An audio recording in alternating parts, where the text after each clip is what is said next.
Today we are going to begin with our next lesson, that is sexual reproduction in human beings.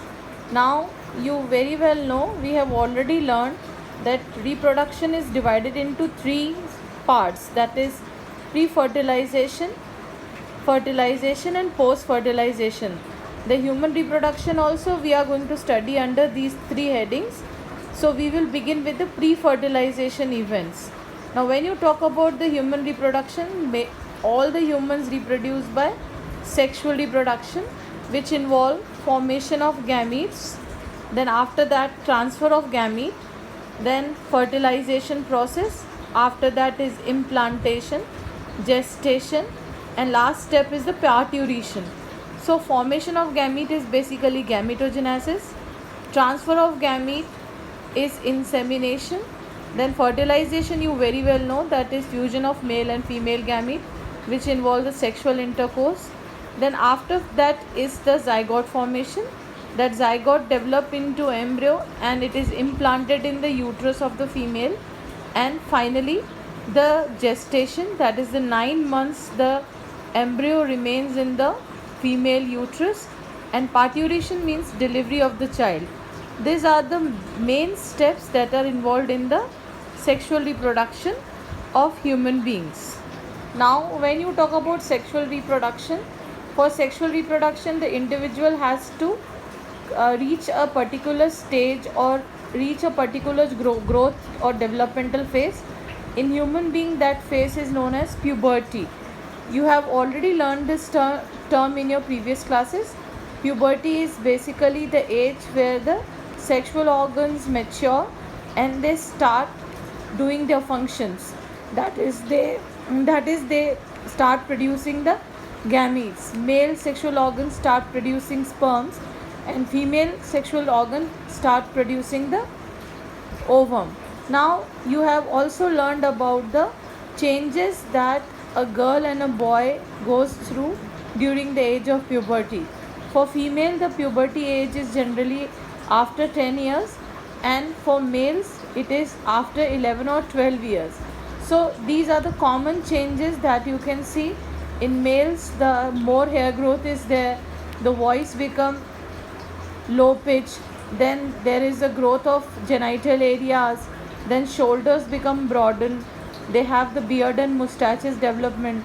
Whereas in case of female they start developing their mammary glands, then they start their onset or the beginning of the menstrual cycle, their skin remains soft, less hair on the body.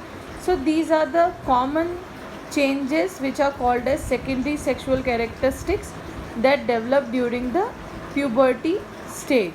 Now today we have discussed the general or the introductory part of the sexual reproduction.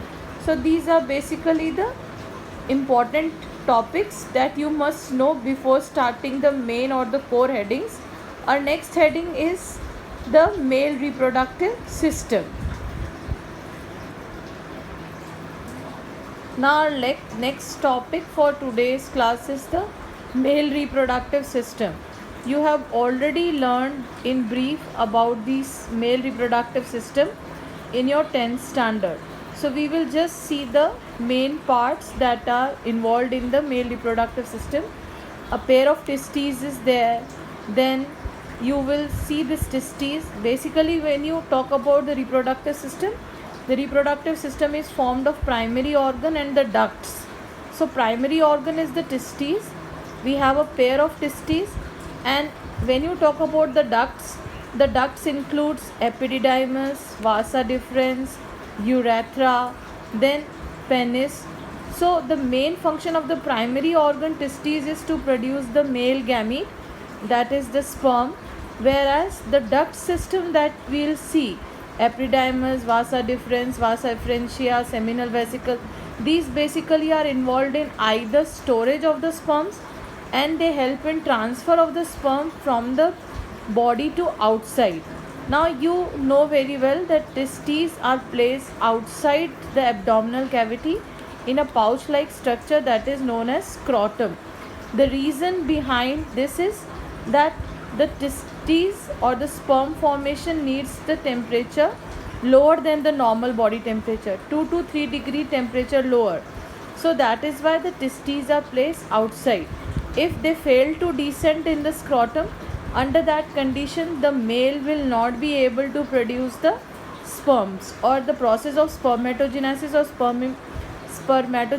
sperm formation does not take place.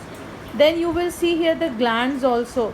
There are 3 glands present here: seminal vesicle, prostate gland, and bulbourethral gland or Cowper's gland. Now the main function of these glands is to release a fluid, and that fluid helps in motility of sperms, it helps in maturation of sperms, and it provides energy to sperms. So the secretion of these 3 glands along with the sperm forms the secretion that is known as semen. All these things you have already learned in your previous class also. So there is nothing new in it. Thank you.